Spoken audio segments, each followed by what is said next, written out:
One last thing that I want to think about here is instead of looking at the really big interval, I could try to look at the smallest possible interval here.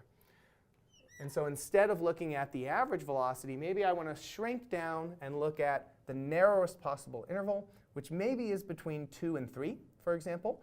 But if I wanted, I could even pick two really close points that are even closer together than points 2 and 3.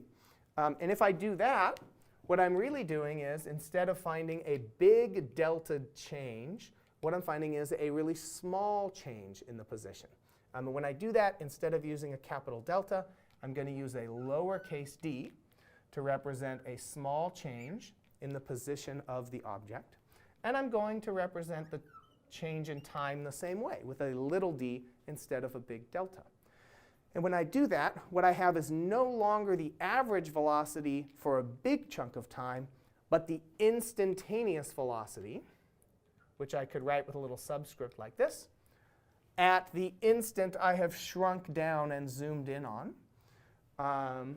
And sometimes, instead of writing this as instantaneous, I might just write this as a function that v is going to depend in some way on time, because I can do this process at every single point along the path of the ball.